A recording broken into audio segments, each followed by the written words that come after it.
काशी में प्रताप मुकुट नाम का राजा राज्य करता था। उसके वज्र मुकुट नाम का एक बेटा था।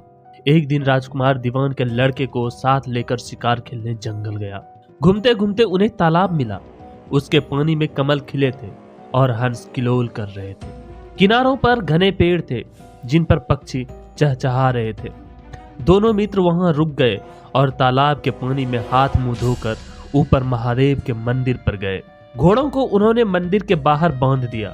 वो मंदिर में दर्शन करके बाहर आए तो देखते क्या है कि तालाब के किनारे राजकुमारी अपनी सहेलियों के साथ स्नान करने आई है। दीवान का लड़का तो वहीं एक पेड़ के नीचे बैठा रहा, पर राजकुमार से रहा न गया। वह आगे बढ़ गया। राजकुमारी ने उसकी ओर देखा तो उस पर वह मोहित हो गया।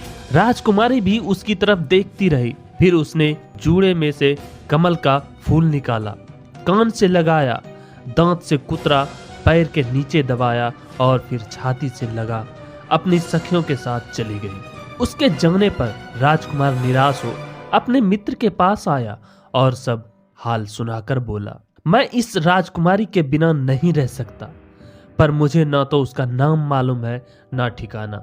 वह कैसे मिलेगी? दीवान के लड़के ने कहा, राजकुमार आप इतना घबराए नहीं, वह सब कुछ बता गई है।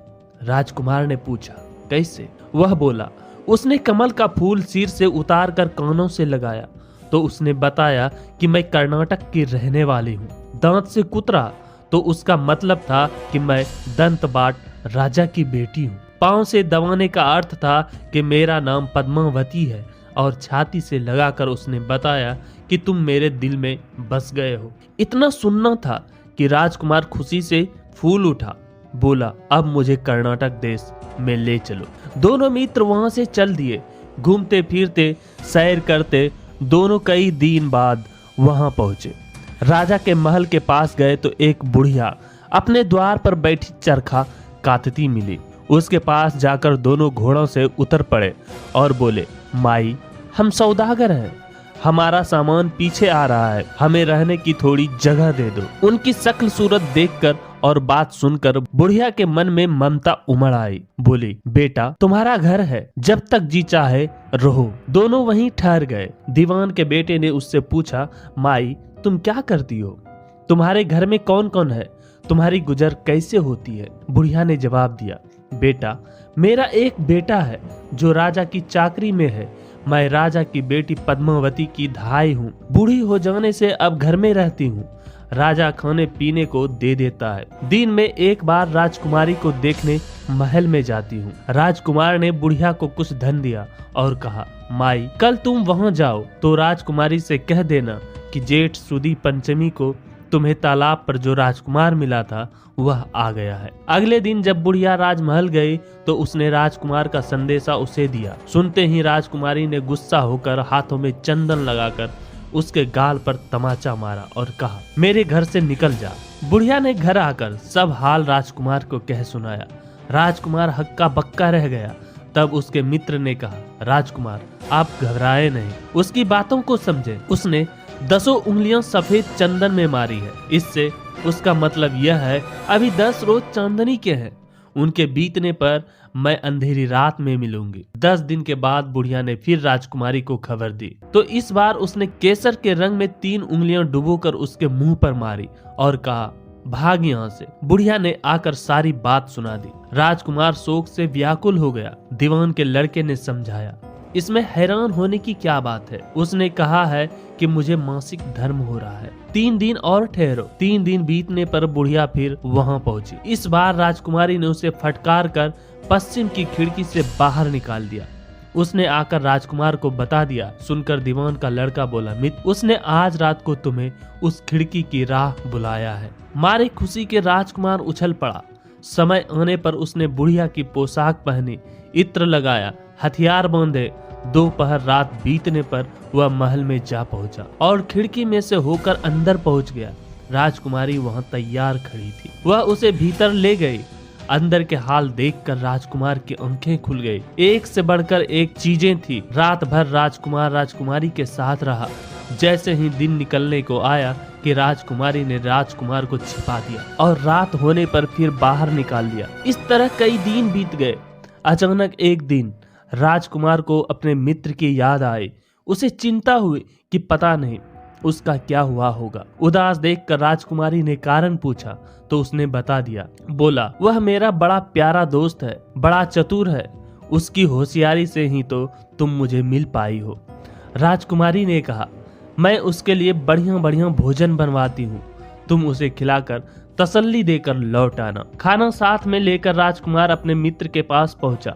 वे महीने भर से मिले नहीं थे। राजकुमार ने मिलने पर सारा हाल सुनाकर कहा कि राजकुमारी को मैंने तुम्हारी चतुराई की सारी बातें बता दी है, तभी तो उसने यह भोजन बनाकर भेजा है। दीवान का लड़का सोच में पड़ गया। उसने कहा, यह तुमने अच्छा नहीं किया।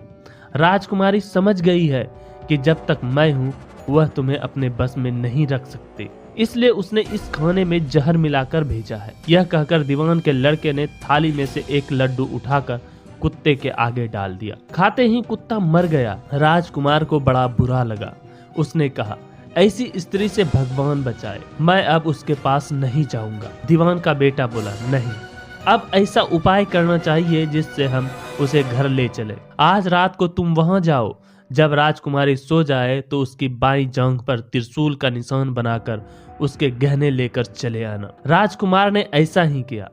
उसके आने पर दीवान का बेटा उसे साथ ले योगी का भेष बना मरघट में जा बैठा और राजकुमार से कहा कि तुम ये गहने लेकर बाजार में बेच आओ। कोई पकड़े तो कह देना कि मेरे गुरु के पास चलो और उसे यहाँ ले आना। राजकुमार गहने लेकर शहर गया और महल के पास एक सुनार को उन्हें दिखाया। देखते ही सुनार ने उन्हें पहचान लिया और कोतवाल के पास ले गया। कोतवाल ने पूछा तो उसने कह दिया कि ये मेरे गुरु ने मुझे दिए हैं।